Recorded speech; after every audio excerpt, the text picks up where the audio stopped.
YouTube च्यानलमा तपाईहरुलाई स्वागत छ र पछिल्लो समय मैले स्टेप बाइ स्टेप शेयर मार्केटसँग सम्बन्धित बेसिक टु एडभान्स ट्रेनिङहरु चाहिँ मैले तपाईहरुको लागि ल्याइराखेको छु र जस अन्तर्गत हामीले बेसिक क्लासहरु सकेर थ्योरी क्लासहरु सकेर हामी अहिले विशेष गरेर टेक्निकल एनालाइसिस हैन प्राविधिक र टेक्निकल भन्ने हुन्छ हामी विशेष टेक्निकल एनालाइसिस अन्तर्गत रहेर चाहिँ काम गरिराखेका छौं टेक्निकल एनालाइसिस अन्तर्गत हामीले क्यान्डलस्टिक प्याटर्नहरु हेर्दै छौं र क्यान्डलस्टिक प्याटर्नमा पनि हामीले तीनवटा क्यान्डलस्टिक प्याटर्नको विषयमा हेरिसक्यौं हैन त्यो भन्दा अगाडि अरु क्यान्डलहरुको विषयमा चार्टहरुको विषयमा ट्रेडिङ भ्यूको अनुसार हैन क्यान्डलको ट्रेन्ड लाइनको विषयमा पनि हामीले सिकिसकेका छौं भने क्यान्डलको विषयमा हामी सिक्दै छौं जसमा हामीले तीनवटा टपिक्समा डिस्कस गरिसक्यौं बुलिश इन्गल्फिङ इन्गल्फाइङ र बियरिश इन्गल्फिङको विषयमा हामीले पढिसक्यौं भने आज चौथोमा हामी पढ्दै छौं विशेष गरेर डोजी प्याटर्नको विषयमा है डोजी प्याटर्नको विषयमा चाहिँ आज हामी कुराकानी गर्ने छौं है हामी टेक्निकल एनालाइसिस सिक्न चाहने अथवा विशेष गरेर तपाईहरु सर्ट टर्ममा ट्रेडिङ गरेर अर्निङ गर्न चाहनुहुन्छ भने चाहिँ यस्ता खालका क्यान्डलहरुको तपाईले धेरै नै याद गर्नुपर्ने हुन्छ है क्यान्डलहरुको एकदम याद गर्नुपर्ने हुन्छ क्यान्डलहरुलाई एकदमै ध्यान दिनुपर्ने हुन्छ क्यान्डलहरुको विषयमा तपाई जानकार हुनुपर्ने हुन्छ अनि मात्रै तपाईले चाहिँ सर्ट टर्ममा ट्रेडर तपाई विशेष ट्रेडर बन्न चाहने लङ टर्म इन्भेस्टरहरुलाई खासै क्यान्डलले त्यति फरक पार्दैन हैन टेक्निकल एनालाइसिस त्यति चाहिदैन बट हामी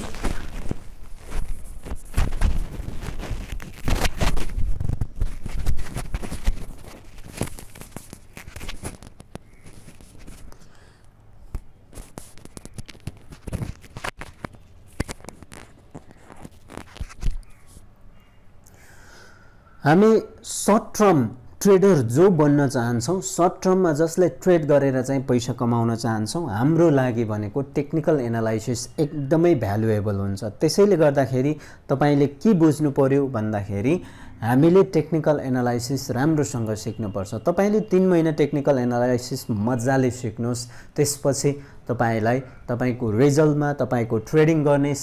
स्टाइलमा फरक भएन छ भने मलाई भन्नु होला त्यसैले हामी अब डोजी प्याटर्न सिक्दै छौं र डोजी प्याटर्नको विषयमा पनि हामी स्क्रिनमा गएर चार्टमा गएर चाहिँ हामी हेर्ने छौं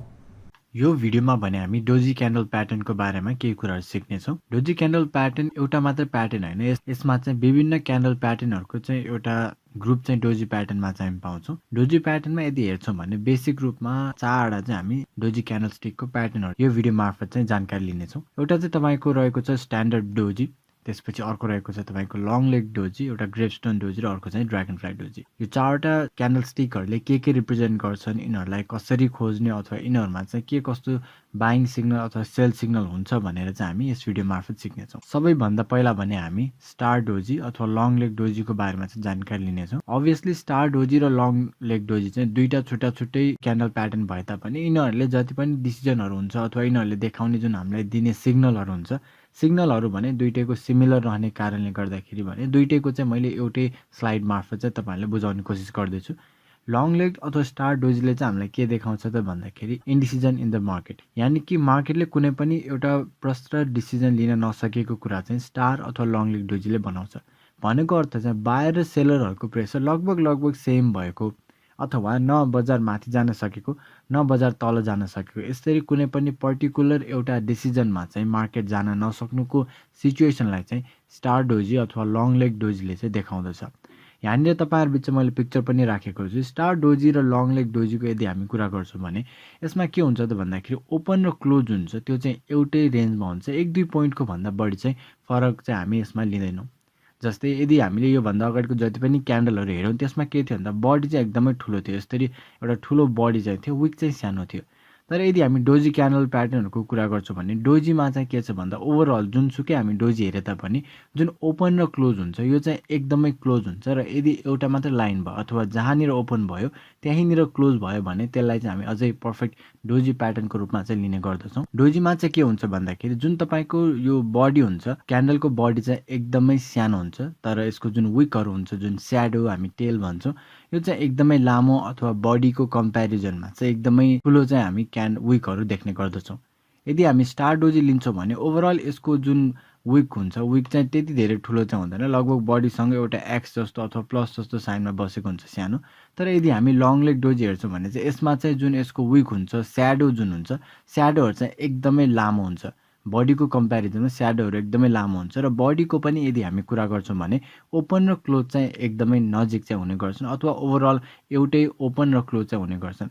र यसपछि यदि हामी डोजीको कुरा गर्छौँ भने यसले चाहिँ के देखाउँछ भन्दा यदि तपाईँको मार्केट कुनै पनि डाउन ट्रेन्ड अथवा अप ट्रेन्डमा जाँदैछ भने जुन दिनमा अथवा जुन टाइम सेगमेन्टमा, जुन टाइम फ्रेममा डोजी क्यान्डल बन्छ त्यसले चाहिँ अब त्यहाँबाट चाहिँ एउटा ट्रेन्ड रिभर्स हुन खोजेको हो कि भन्ने चाहिँ एउटा सिग्नल दिन्छ। तर योभन्दा अगाडिको भिडियोमा भने जस्तै सधैँ केवल हामीले क्यान्डललाई मात्र हेरेर हुँदैन, यसको पोजिसन कहाँनिर छ, कस्तो ठाउँमा फर्म भएको छ, सपोर्ट रेजिस्टेन्सले यसको जुन सिग्नल हामीले पाएका हुन्छौँ इन्डिसिजनको त्यसलाई सपोर्ट गर्छ गर्दैन भन्ने कुराहरू पनि हामीले हेर्नुपर्ने हुन्छ। तर यदि ट्रेन्डको इन्डमा छ, जस्तै मैले माथि जुन रेड कलरले लेखेको छु, कुनै पनि अप ट्रेन्ड अथवा डाउन ट्रेन्डको इन्डमा हुन्छ भने अब चाहिँ पोसिबल एउटा ट्रेन्ड रिभर्स हुँदैछ अथवा डाउन ट्रेन्डमा छ भने अप ट्रेन्डमा जान सक्ने सम्भावना छ, र अप ट्रेन्डमा जाँदैछ भने डाउन ट्रेन्डमा आउन सक्ने सम्भावना रहेको छ भनेर स्टार डोजी अथवा लङ लेग डोजीले हामीले जनाउँछ। र ओभरअल डोजी जुन युज रहेको छ यिनीहरूले चाहिँ लगभग तपाईँको सप्लाई र डिमान्ड इक्वल छ भन्ने कुरा देखाउँछ। अब यो चाहिँ कसरी भन्दाखेरि यहाँनिर तपाईँको ओपन भएको छ, ओपन भइसकेपछि हाईमा पनि पुग्यो,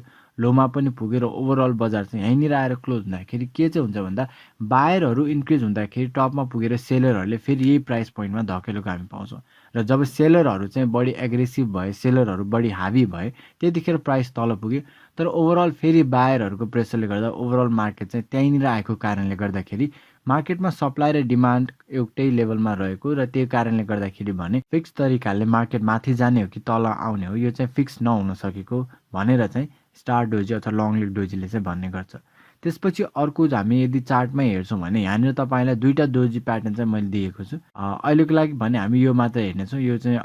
एकछिनपछि हेरौँला। यसलाई हेर्ने भने लगभग एउटा चाहिँ लङ लेग डोजी जस्तो चाहिँ यो बनेको छ। एउटा यताबाट हेर्छौँ भने यहाँनिर आइसकेपछि एउटा ट्रेन्ड रिभर्स भएर एउटा सानो डाउन ट्रेन्ड आएको छ, र त्यसपछि अब अप ट्रेन्ड चाहिँ यहाँ अर्कै डोजी फर्म भएको छ। यहाँबाट हेर्छौँ भने एउटा डोजीको फर्मेसन पछि मार्केट चाहिँ तलतिर लागेको छ। र अब हामी यसपछि अर्को एउटा ड्रागन फ्लाई डोजी भन्ने अर्को एउटा क्यान्डल प्याटर्न छ, त्यसको बारेमा पनि जानकारी लिनेछौँ। ड्रागन फ्लाई डोजीको यदि हामी कुरा गर्छौँ भने यो चाहिँ अलिकति अर्को जुन योभन्दा अघिल्लो डोजी छ त्योभन्दा अलिक फरक छ। यसमा यदि ओभरअल क्यान्डलको यदि हामी प्याटर्न हेर्छौँ भने यसमा ओपन र हाई अघि जस्तै डोजी भन्ने बित्तिकै ओपन र हाई चाहिँ ओपन र क्लोज चाहिँ एकदमै नजिक हुन्छ। त्यो कारणले गर्दाखेरि यसमा पनि लगभग एउटै लाइनमा चाहिँ ओपन भएको र क्लोज भएको पाएका छौँ भने लोवर स्याडो जुन छ त्यो चाहिँ एकदम लामो देखिएको छ, जसको कारणले गर्दाखेरि यसमा भने के छ त भन्दा सेलरहरू आएका थिए तर सेलरलाई चाहिँ कम्प्लिटली रिजेक्ट गरेर चाहिँ प्राइसलाई माथि पुर्याइएको छ भन्ने चाहिँ देखिएको छ।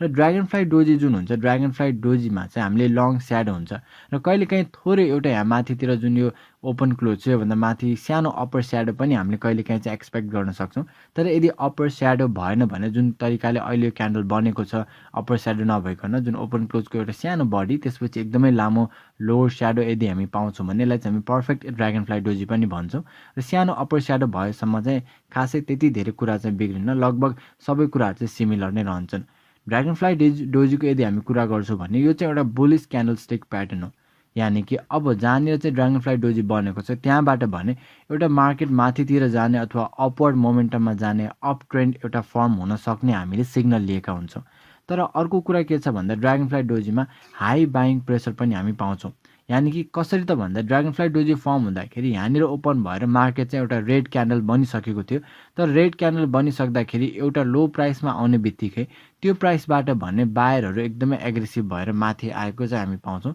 जसले गर्दा चाहिँ यसमा बाइङ प्रेसर एकदमै धेरै भएको चाहिँ हामी बुझ्न सक्छौँ, जसले गर्दा भने अब बुलिस मोमेन्टम स्टार्ट हुन सक्ने कुरा चाहिँ हामी यसबाट सिग्नलको रूपमा लिने गर्दछौँ। एउटा तपाईँले जान्नुपर्ने कुरा के पनि छ भन्दाखेरि जब पनि डाउन ट्रेन्डमा हुन्छ त्यतिखेर चाहिँ हामी ड्रागन फ्लाई डोजीलाई बढी सिग्निफिकेन्स अथवा बढी महत्त्व चाहिँ दिन्छौँ। भन्नुको अर्थ यदि मार्केट तलतिर आउँदैछ अथवा डाउन ट्रेन्डमा चल्दैछ, यसरी मार्केट चाहिँ डाउन ट्रेन्डमा आउँदै थियो र डाउन ट्रेन्डमा आइसकेपछि यदि यहाँनिर चाहिँ तपाईँको ड्रागन फ्लाई डोजी बन्छ भने अब चाहिँ माथि जान सक्ने चान्स हुन्छ भन्ने चाहिँ हामी लिन्छौँ। त्यो कारणले गर्दाखेरि यसको पोजिसन कहाँनिर हुन्छ त्यो पनि एकदमै इम्पोर्टेन्ट हुन्छ। पछिमा चार्टबाट पनि तपाईँहरूलाई कसरी चाहिँ यसलाई छुट्याउने अथवा कहाँनिर भयो भने स्ट्रङ हुन्छ, कस्तो लेभलमा चाहिँ हामीले यसमा बढी विश्वास गर्न सक्छौँ भन्ने कुरा हामी पछि पनि हेर्नेछौँ। ओभरअल तपाईँले बुझ्नुपर्ने भनेको ड्रागनफ्लाई डोजीलाई चाहिँ हामीले सकेसम्म डाउन ट्रेन्डको इन्डमा चाहिँ खोज्नुपर्ने हुन्छ, जहाँ चाहिँ एउटा प्राइस पोइन्टमा आइसकेपछि अब यहाँभन्दा तल चाहिँ सेलरहरू जान नसक्ने अथवा बायरहरू एकदमै धेरै हावी हुने, जसले गर्दा प्रेसर चाहिँ अब अपवर्ड मोमेन्टमको लागि बिल्डअप भएको चाहिँ हामी भन्छौँ।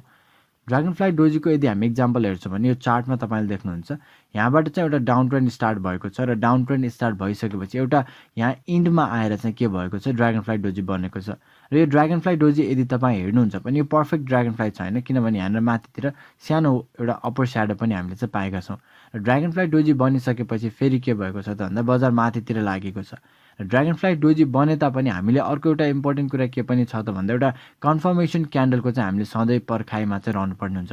कुनै पनि क्यान्डल स्टिक हुन्छ, कुनै पनि क्यान्डल स्टिक प्याटर्न यदि हामी हेरेर ट्रेड गर्न चाहन्छौँ भने क्यान्डल स्टिक मात्रै हेरेर हुँदैन, त्यो बाहेक विभिन्न कुराहरू अरू पनि हामीले चाहिँ कन्सिडरेसनमा ल्याउनु पर्ने हुन्छ। जस्तै योभन्दा अघिल्लो भिडियोमा पनि मैले तपाईँलाई भनेको थिएँ कि सपोर्ट रेजिस्टेन्सले एकदमै महत्त्वपूर्ण रोल खेलेको हुन्छ कुनै पनि क्यान्डल स्टिक प्याटर्नलाई हामीले ट्रेड गर्ने कि नगर्ने भनेर। त्यो सँगै अर्को चाहिँ के हुन्छ भन्दा एउटा कन्फर्मेसन क्यान्डल चाहिँ हामीले पर्खिनु पर्ने हुन्छ। ड्रागनफ्लाई डोजीले बुलिस मोमेन्टम देखाउँछ भनेर त मैले तपाईँलाई भन्दै गरेको छु, तर बुलिस मोमेन्टमलाई सिग्निफाई गर्नलाई अथवा त्यसलाई कन्फर्म गर्नलाई एउटा बुलिस क्यान्डल पनि यदि ड्रागनफ्लाई डोजी पछि भयो भने त्यो चाहिँ हाम्रो लागि राम्रो ट्रेड सेटअपको रूपमा चाहिँ हामी लिन सक्छौँ। यहाँनिर ड्रागनफ्लाई डोजी बन्यो तर अब यहाँनिर चाहिँ एउटा रेड क्यान्डल बन्यो भने त्यो चाहिँ त्यति राम्रो सिग्नल नहुन सक्छ, किनभने ड्रागनफ्लाई डोजीले अपवर्ड मोमेन्टम देखाउने हो र अपवर्ड मोमेन्टमको लागि सपोर्ट गर्ने एउटा एक्स्ट्रा क्यान्डलको चाहिँ हामी पर्खाइमा रहनुपर्ने हुन्छ। त्यस्तै गरेर ड्रागनफ्लाई डोजी एकदमै इफेक्टिभ कहाँनिर हुन्छ भन्दा डाउन ट्रेन्डको इन्डमा छ भने चाहिँ ड्रागनफ्लाई डोजीलाई हामी एकदमै इफेक्टिभ रूपमा रहेको चाहिँ हामी भन्दछौँ।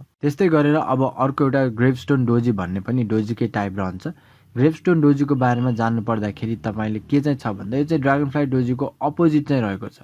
यानि कि ड्रागनफ्लाई डोजी चाहिँ कस्तो थियो भन्दा तपाईँको यस्तै माथितिर चाहिँ बडी थियो भने तलपट्टि एउटा लङ एउटा लोवर स्याडो रहेको थियो भने ग्रेभस्टोन डोजी भने त्यसको ट्याक्कै अपोजिट हुन्छ। यसको चाहिँ अप्पर स्याडो चाहिँ रहन्छ, यानि कि जुन चाहिँ हाई देखाएको मतलब चाहिँ अप्पर स्याडो रहन्छ। यो चाहिँ इन्भर्टेड रूपमा अथवा उल्टो रूपमा उल्टो ड्रागनफ्लाई डोजीको रूपमा चाहिँ रहन्छ। र यसले चाहिँ ट्याक्कै यो जुन सिग्निफाई गर्छ ओभरअल यसलाई हेर्ने हो भने ड्रागनफ्लाई डोजीको ट्याक्कै अपोजिट चाहिँ यसमा हामी पाउँछौँ। ड्रागनफ्लाई डोजीले हामीले जे सिग्निफाई गर्छ त्यसको अपोजिट चाहिँ हामीले यसमा पाउँछौँ। यानि कि यसमा चाहिँ हामीले बियरिश भर्जन अफ ड्रागनफ्लाई डोजी चाहिँ भन्न सक्छौँ। यानि बियरिश ट्रेन्ड स्टार्ट हुनसक्छ अथवा बियरिश रिभर्सल आउन सक्छ अथवा डाउन ट्रेन्ड चाहिँ स्टार्ट हुनसक्छ भन्ने खालको सिग्नल चाहिँ हामीलाई ग्रेभस्टोन डोजीले चाहिँ हामीलाई देखाउँदछ। यसमा चाहिँ पोसिबल डाउन ट्रेन्ड हुन्छ। ओभरअल मार्केट एउटा पिकमा पुगिसकेको छ र पिकबाट भने अब झर्ने बेला भएको छ, सेलिङ प्रेसर चाहिँ बढी आएको छ भन्ने खालको कुरा चाहिँ ग्रेभस्टोन डोजीले हामीलाई भन्ने गर्दछ। र यहाँ चार्टमा देखाए अनुसार नै ग्रेभस्टोन डोजी चाहिँ तपाईँको अप ट्रेन्डमा चाहिँ बनेको हुन्छ। यदि मार्केट माथि जाँदैछ र माथि जाँदै गर्दाखेरि एउटा ग्रेभस्टोन डोजी बन्यो भने अब चाहिँ हाम्रो तलपट्टि आउन सक्ने चान्स बढी भएको अथवा अब चाहिँ मार्केटले एउटा डाउनवर्ड मोमेन्टम लिएको, सेलिङ प्रेसर बढी आएको भनेर चाहिँ हामी भन्छौँ। र ओभरअल यसमा पनि ध्यान दिनुपर्ने कुरा के छ भन्दा कुनै पनि तपाईँ ग्रेभस्टोन डोजी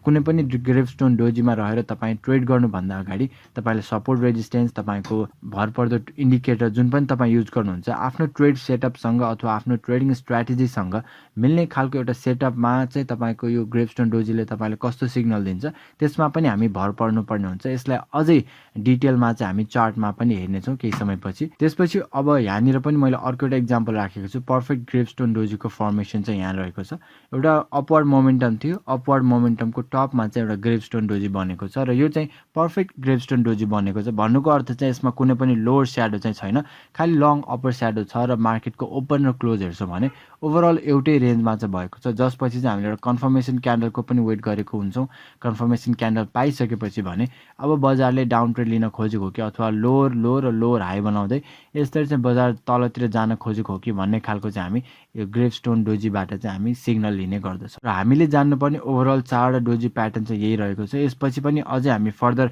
अरू क्यान्डल स्टिक पनि हेर्छौँ, तर यो भिडियो पछि चाहिँ हामी चार्ट प्याटर्नमा चाहिँ कसरी हामीले डोजीको विभिन्न प्याटर्नहरूलाई सर्च गर्ने अथवा कस्तो डोजी प्याटर्नलाई चाहिँ हामीले स्ट्रङ सिग्नलको रूपमा लिन सक्छौँ भनेर चार्टबाट पनि हामी एनालाइज गर्नेछौँ।